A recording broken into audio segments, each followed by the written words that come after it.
November 14th, 1944, Camp Tarawa, Hawaii. A 25-pound machine gun, cobbled together from aircraft wreckage, is about to change the outcome of the bloodiest battle in Marine Corps history, and the sergeant holding a hacksaw doesn't know he's building a legend. Sergeant Mel Grevich knelt in the dirt behind the armory tent at Camp Tarawa, sweat dripping from his forehead onto the stripped-down ANM-2 aircraft machine gun receiver in front of him. The temperature hovered around 82 degrees, but inside the tent, it felt like 95. Grevich had been working for 3 hours straight, cutting, filing, and fitting parts that were never designed to work together. His hands were covered in metal shavings and gun oil. Next to him, Private First Class John Little held a battered M1 Garand rifle stock, while Grevich measured the mounting points for what had to be the 20th time that afternoon. They were building something the Marine Corps didn't officially want, didn't officially approve, and definitely didn't have in any supply manual. They were building a weapon that could fire 1,400 rounds per minute, way less than half what the standard M99-19A4 machine gun weighed, and be carried and operated by a single Marine moving through jungle or across a beach.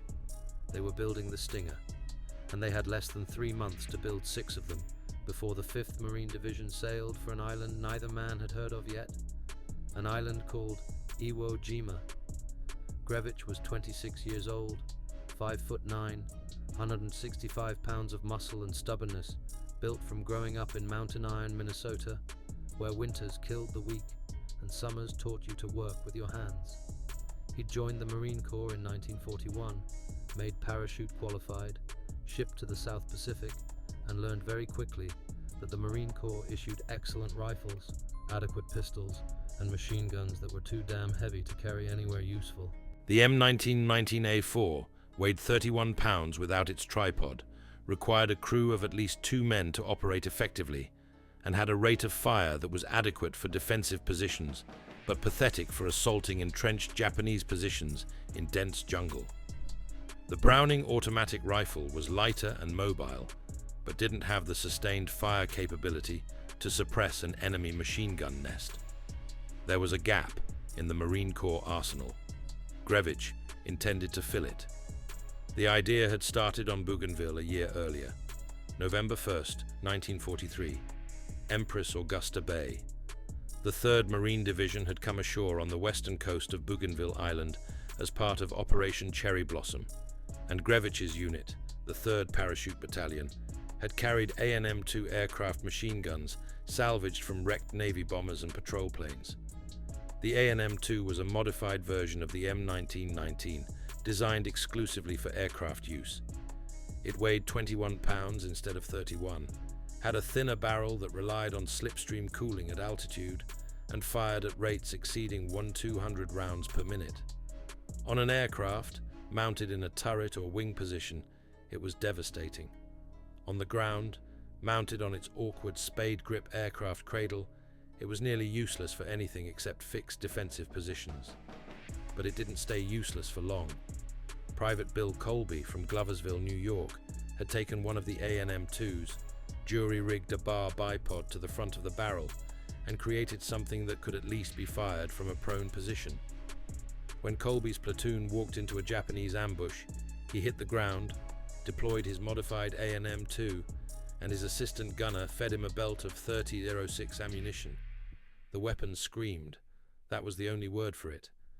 At 1,200+ rounds per minute, the sound wasn't the steady hammering of an M1919. It was a continuous roar, like tearing canvas at impossible speed. The Japanese attack faltered, then broke. Colby's improvised weapon had worked. Some details of these early modifications are reconstructed from unit records and veteran accounts, as complete documentation was not preserved. Grevich had been there. He'd seen it, and he'd started thinking. The ANM-2 had potential, but Colby's modification wasn't enough. The spade grips made it awkward. There was no stock for shoulder firing. The sights were basic aircraft iron sights, useless for ground combat. The bipod mounting was temporary and weak. If someone really engineered this thing properly, turned it into an actual infantry weapon instead of a field expedient hack job, it could be a game changer. Grevich found his platoon leader, Lieutenant Philip Gray from Jewell, Oregon, and pitched the idea. Gray, who understood that Marines died when their weapons failed them and lived when their weapons worked better than the enemy's, told Grevich to build it. They'd scrounged parts from everywhere: an M1 Garand stock from a rifle damaged beyond repair, a bar bipod and rear sight from the battalion armory, scrap metal for fabricating a new trigger assembly because the ANM-2's electrical solenoid trigger required aircraft voltage to function. They'd worked for 2 weeks in spare moments between patrols and defensive rotations. The result looked like something assembled in a garage by a mechanic with a grudge against symmetry, but it worked. Sort of. The trigger was finicky. The stock mounting wasn't reinforced enough and cracked under sustained fire. The barrel overheated after 200 rounds because there was no slipstream to cool it. But the concept was proven. An ANM-2 could be converted into a portable, high-firepower infantry weapon. Grevich had named his creation Betty Ann after a girl he'd dated back in Minnesota. He'd test-fired it on the range at Bougainville and scared the hell out of the range safety officer who'd never seen anything spit bullets that fast. Then the 3rd Parachute Battalion had been disbanded. Para-Marines were being phased out. The battalion returned to the States in late 1943, and the Marines who'd been in it scattered to regular Fleet Marine Force units. Grevich ended up in the machine gun section of G Company, 28th Marine Regiment, 5th Marine Division. His first day with the unit, he watched the light machine gun squads run drills. They were using M19-119A6 models, a supposed improvement over the M19-19A4 that added a buttstock, a bipod, and a barrel shroud, and somehow managed to weigh 32 pounds, 1 pound more than the gun it replaced. Grevich watched Marines struggle to move the things quickly. He watched them try to provide covering fire for advancing rifle squads and fail because they couldn't get the weapons into position fast enough. He thought about Betty Ann back on Bougainville, probably rusting in some supply dump or already scrapped for parts, and he got angry. By November 1944, the 5th Marine Division was training intensively for Operation Detachment, the invasion of Iwo Jima. Intelligence reports indicated the island was heavily fortified: bunkers, pillboxes, tunnels, interlocking fields of fire, the kind of defenses that required overwhelming firepower to suppress and reduce. Grevich knew what that meant. Marines were going to die trying to advance across open ground against entrenched Japanese positions while carrying machine guns too heavy to move quickly and too slow firing to suppress effectively, unless someone gave them something better. Grevich approached his company commander, a captain who'd been in combat since Guadalcanal and knew the difference between regulation stupidity and survival innovation. Grevich explained the ANM-2 modification. The captain asked 3 questions. Will it work? Can you build enough for the company? Will it help kill Japanese and keep Marines alive? Grevich answered yes to all 3.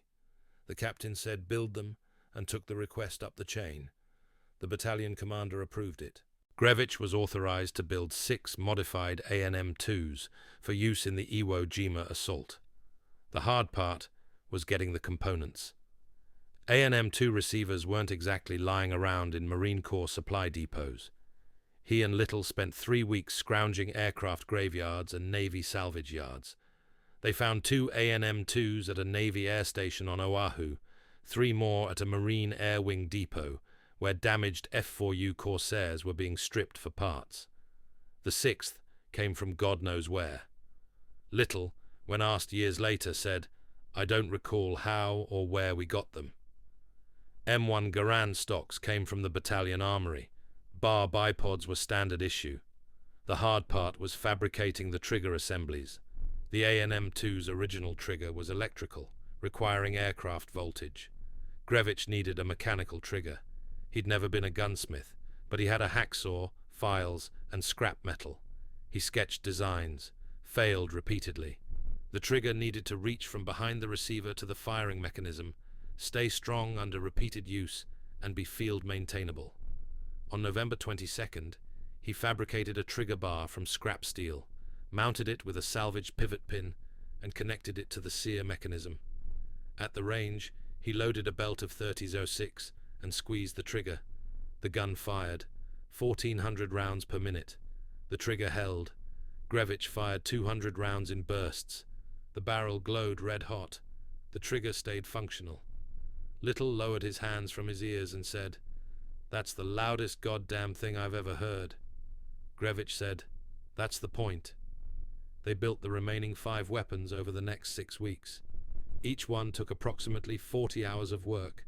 Cutting, fitting, welding, filing, test firing, adjusting, test firing again. They added 100-round ammunition boxes that mounted to the left side of the receiver and could hold a belt-fed ammunition supply, making the weapon truly man-portable. They painted each weapon a mottled camouflage pattern using whatever paint they could scrounge. Grevich named his personal weapon Betty Ann, same as the original. The other 5 got female names too. Marine tradition. If you were going to carry something into combat that might save your life, you gave it a name that mattered. By January 15th, 1945, all 6 Stingers were complete. The 5th Marine Division was scheduled to sail for Iwo Jima within 2 weeks. Grevich assembled the 6 Marines who would carry the weapons into combat. 3 would go to G Company's rifle platoons, 1 to each platoon. 1 would go to the company demolition section. Grevich would carry the 5th himself. The 6th went to a Marine from A Company, 28th Marines, a corporal named Tony Stein, who'd been parachute qualified and who Grevich knew from Bougainville. Stein was a machinist by trade, had probably helped with some of the fabrication work, and Grevich trusted him to use the weapon effectively. Grevich ran all 6 gunners through intensive familiarization training: how to load, fire, clear jams, change barrels in the field. The A&M-2's rate of fire meant ammunition expenditure was insane. A standard 250-round belt would be gone in less than 11 seconds of continuous fire. Discipline was critical. Short, controlled bursts, not long Hollywood-style sprays. The weapon was for suppression and assault, not for wasting ammunition. On January 27, 1945, the 5th Marine Division sailed from Hawaii. The convoy included 485 ships, carrying 70,000 Marines and 30,000 tons of supplies. The destination was Iwo Jima, a volcanic island 8 square miles in size, 660 miles south of Tokyo. Intelligence estimated 13,000 Japanese defenders in fortified positions. The actual number was closer to 21,000. The island was honeycombed with 11 miles of tunnels connecting bunkers, pillboxes, artillery positions, and command centers. The Japanese commander, Lieutenant General Tadamichi Kuribayashi, had spent months preparing the defenses with one goal: make the Americans pay in blood for every yard of volcanic ash.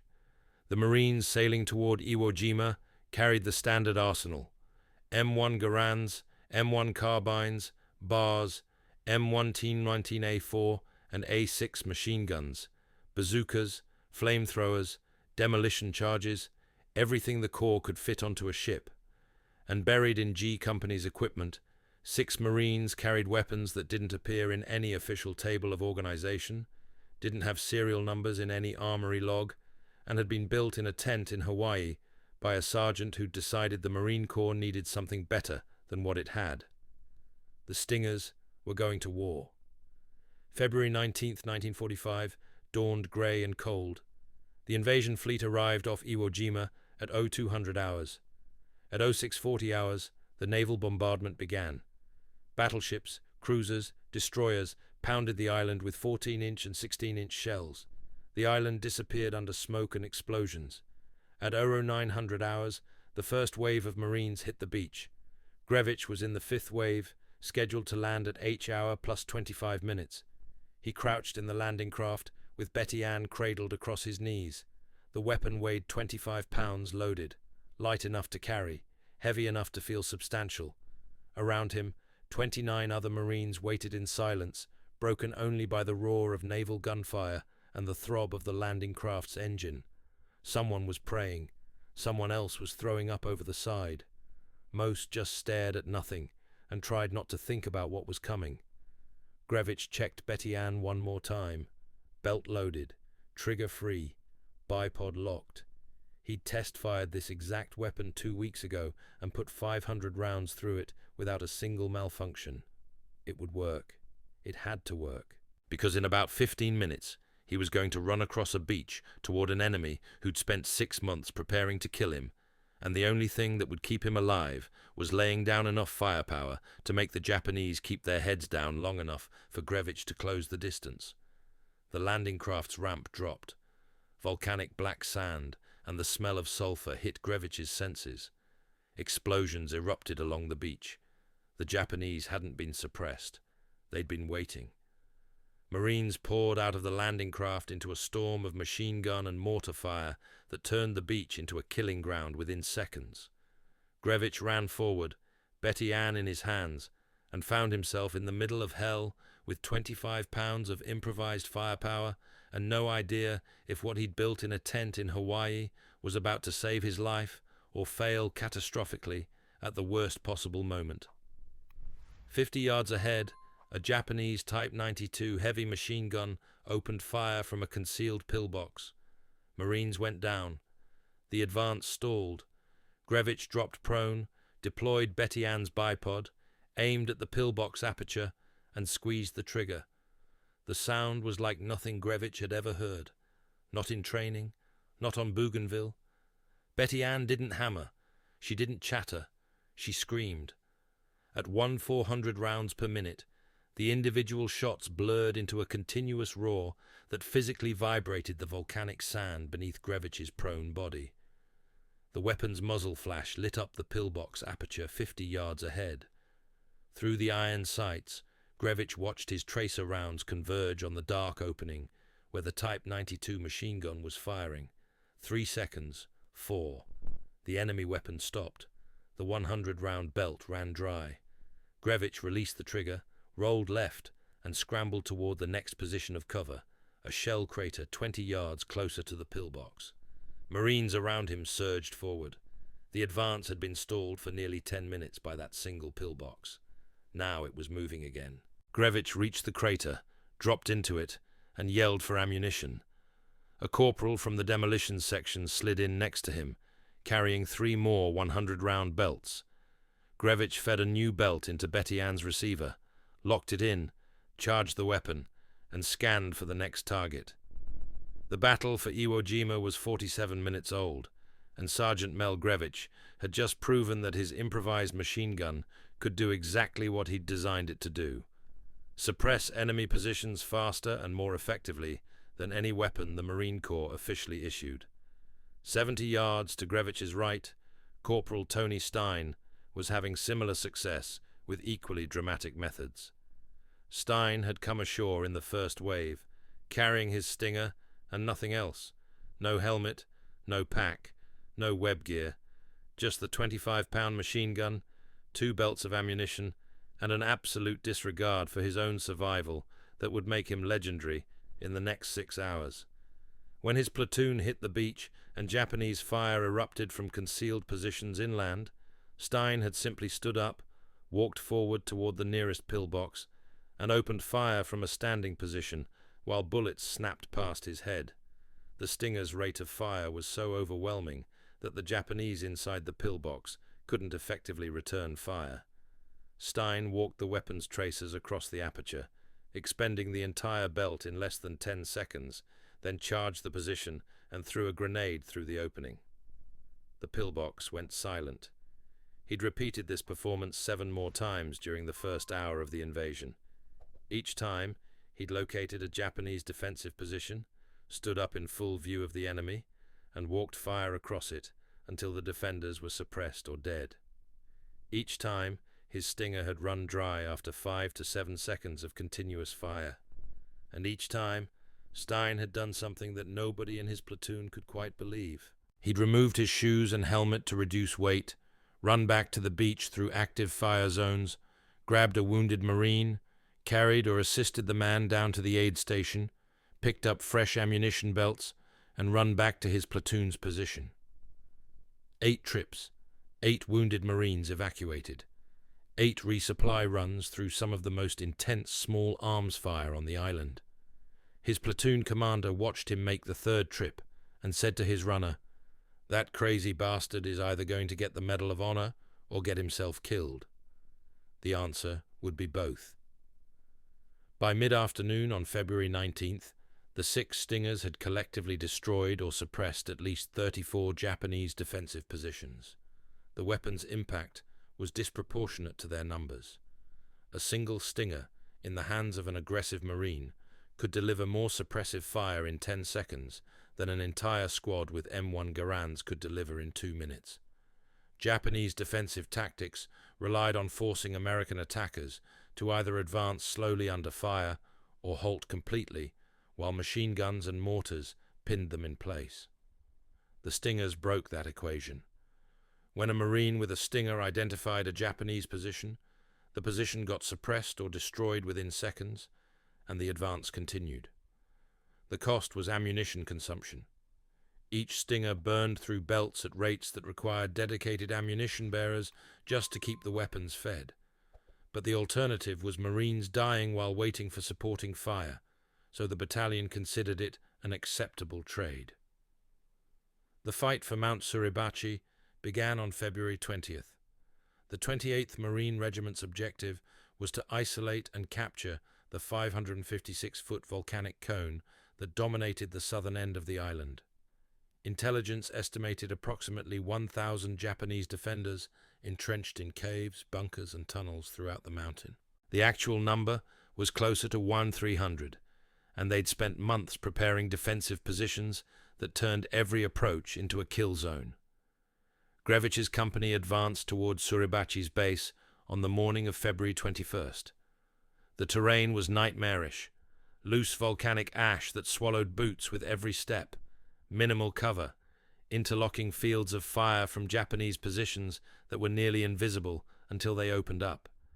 Betty Ann became critical during the advance.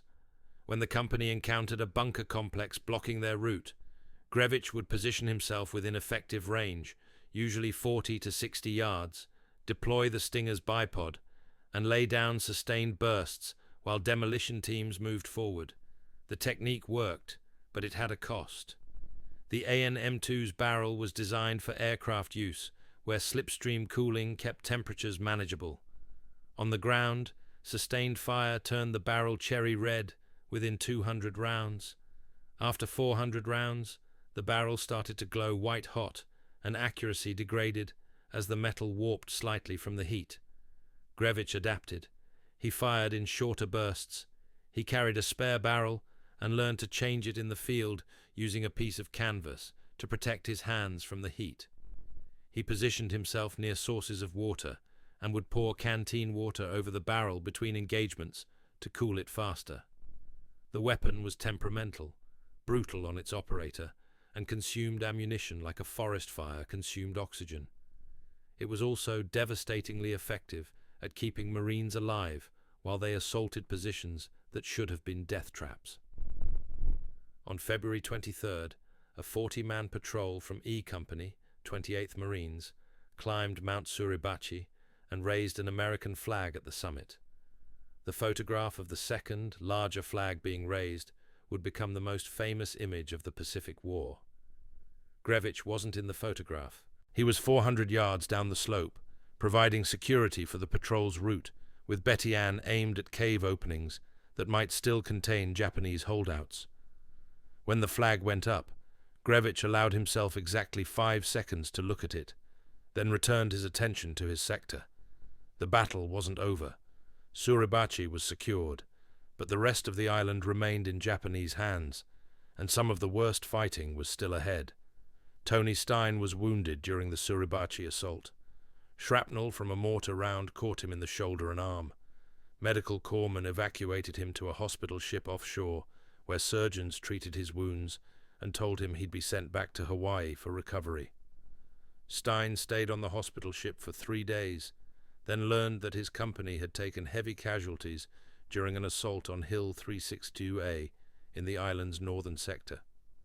On February 27th, against medical advice and without official permission, Stein left the hospital ship, returned to Iwo Jima, and rejoined his unit. His Stinger was gone, lost or damaged during the fight that had wounded him, but Stein carried a standard M1 Garand and took his position as assistant squad leader. On March 1st, a company was pinned down by a Japanese machine gun emplacement in a bunker complex. Stein volunteered to lead a 19-man patrol to locate and destroy the position. The patrol moved out at 14:30 hours. At 15:07 hours, a Japanese sniper shot Tony Stein through the head. He died instantly. He was 24 years old. Mel Grevich survived Iwo Jima. He fought through the entire 36-day campaign, carrying Betty Ann from the beaches to the northern end of the island, where the last Japanese positions were reduced in late March. His Stinger malfunctioned exactly twice. Once when a defective round jammed in the chamber, requiring field disassembly to clear. Once when the trigger mechanism broke after an estimated 12,000 rounds fired, requiring replacement with a spare trigger assembly that Grevich had fabricated back in Hawaii specifically for this possibility. Both times, Grevich cleared the malfunction within minutes and returned the weapon to service. By the time Iwo Jima was declared secure on March 26, 1945, Betty Ann had fired an estimated 22,000 rounds in combat. The barrel had been changed 4 times. The trigger mechanism had been replaced once. The weapon had been dropped, stepped on, partially buried in volcanic ash, soaked in seawater, and subjected to levels of sustained fire that should have destroyed it. It still worked. The other 5 Stingers had similar service records, though their fates varied. One was destroyed when its operator was killed by artillery fire, and the weapon was damaged beyond field repair.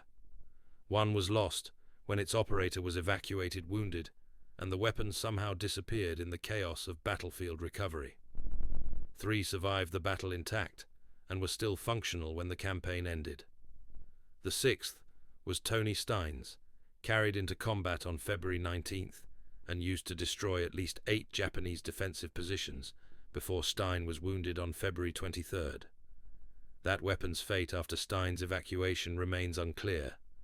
Some accounts suggest it was recovered and used by other Marines. Others suggest it was damaged or lost. No definitive records exist. The statistical impact of the Stingers is difficult to quantify, precisely because the Marine Corps didn't track improvised weapons separately in after-action reports. But analysis of 28th Marine Regiment combat logs provides estimates. The 6 Stingers collectively participated in suppressing or destroying between 150 and 200 Japanese defensive positions during the 36-day campaign. They consumed approximately 140,000 rounds of .30-06 ammunition, an average of 23,000 rounds per weapon. 3 of the 6 operators were wounded. 1, Tony Stein, was killed in action. The weapons themselves proved more durable than anticipated. Despite being improvised modifications never intended for sustained ground combat, they functioned reliably under conditions that routinely caused failures in standard-issue weapons. The broader impact went beyond numbers. The Stingers demonstrated that squad-level suppressive firepower could fundamentally alter infantry tactics. A platoon with a Stinger could assault fortified positions more aggressively because they had immediate, overwhelming fire support that didn't require waiting for heavy machine guns to be positioned or for artillery to be coordinated. The psychological effect on Japanese defenders was notable as well. Multiple captured documents and prisoner interrogations mentioned the distinctive sound of the high rate of fire American weapons and their demoralizing effect on troops trying to hold defensive positions. After Iwo Jima, there was brief discussion at Marine Corps headquarters about standardizing the Stinger modification and producing them in larger quantities for future operations. Engineering assessments were conducted. Cost analyses were prepared. Then Japan surrendered in August 1945, and the entire discussion became moot. The war was over. The urgency that had driven Marines to build weapons from aircraft wreckage disappeared. The Stingers were retired. Most were probably scrapped or returned to depot storage, where they were eventually disposed of. None are known to survive today. The only physical evidence of their existence consists of 2 photographs of Mel Grevich with Betty Ann, taken on Iwo Jima, and scattered references in unit logs and personal memoirs. Mel Grevich returned to the United States in April 1945. He was promoted to Staff Sergeant and assigned to training duties at Camp Pendleton, California, where he taught machine gun tactics until his discharge in November 1945. He returned to Mountain Iron, Minnesota, married, worked as a machinist in the iron mines, and rarely discussed the war. When asked about the Stinger, he would explain the basic mechanics of the modification and mention that it had worked well in combat. He didn't discuss the specific firefights. He didn't keep count of how many enemy positions he'd destroyed. He didn't particularly want to be remembered for building a weapon. He'd done what needed to be done, same as thousands of other Marines. Grevich died in 1982 at age 64. His obituary in the Virginia-Minnesota newspaper mentioned his Marine Corps service and his employment at the mines. It didn't mention the Stinger. Tony Stein's Medal of Honor was presented to his widow, Joan, on February 19, 1946, exactly 1 year after the Iwo Jima landing. The citation specifically mentioned his personally improvised aircraft-type weapon and detailed his actions on February 19, 1945. Stein's name appears on the Medal of Honor wall at the National Museum of the Marine Corps in Quantico, Virginia. A small exhibit about improvised weapons in the Pacific includes a reference to the Stinger and a photograph of Stein. The exhibit doesn't mention Mel Grevich by name. Most visitors don't realize the weapon Stein carried was built by another Marine in a tent in Hawaii, using hand tools and scavenged parts. John Little, who'd helped Grevich build the 6 Stingers, survived the war and returned to civilian life. When interviewed decades later about the weapons, he said, "We just built what needed building. Mel did most of the work. I mostly held things while he cut and welded." Asked where they'd obtained the parts, Little smiled and said, "I don't recall how or where we got them. Marine Corps supply is mysterious like that." He was 87 years old when he gave that interview. He died in 2003. The legacy of the Stinger is not in museums or monuments. It's in the doctrine that followed. Post-war infantry tactics incorporated the lessons learned from Iwo Jima and other Pacific battles. The importance of squad-level automatic weapons capable of sustained high-rate fire became recognized as fundamental rather than supplementary. The M60 machine gun, adopted by the US military in 1957, reflects some of these lessons. Lighter than the M1919, man-portable, capable of sustained fire. Modern squad automatic weapons like the M249 SAW embody the same principle Grevich understood in 1944. Infantry needs firepower that moves with them, not firepower that requires setup time and crew service. There's a broader principle here about innovation under pressure. The Marine Corps had regulations. It had approved weapons. It had established procedures. All of them were inadequate for the specific problem Grevich faced: how to keep Marines alive while assaulting heavily fortified Japanese positions in terrain that negated conventional tactics. The solution wasn't better training. It wasn't better coordination with supporting arms. It was a 25-pound improvised weapon built from aircraft parts in a tent in Hawaii by a sergeant who understood that sometimes survival requires building something that doesn't exist in any manual. Mel Grevich never claimed to have invented anything revolutionary. He modified an existing weapon to solve a specific problem.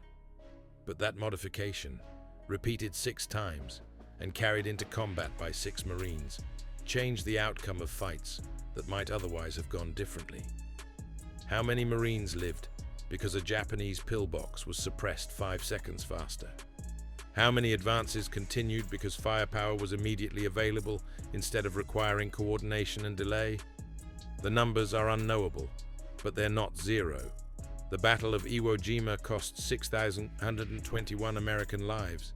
Another 19,217 were wounded. The Japanese lost approximately 18,000 killed, with only 216 taken prisoner. The battle demonstrated that assaulting fortified positions held by determined defenders produced casualty rates that made planners reconsider the entire strategy for invading Japan. Some historians argue Iwo Jima's casualties influenced the decision to use atomic weapons rather than conduct a ground invasion of the Japanese home islands. The Stingers were a microscopic factor in that enormous calculation. 6 weapons among thousands. But for the Marines who fought alongside them, who saw what they could do, who survived firefights because someone with a Stinger suppressed the enemy long enough to allow an advance, those 6 weapons mattered enormously.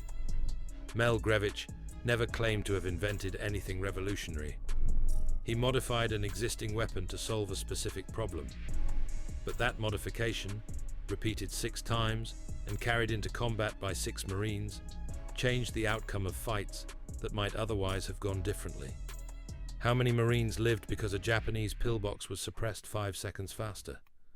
The numbers are unknowable, but they're not 0.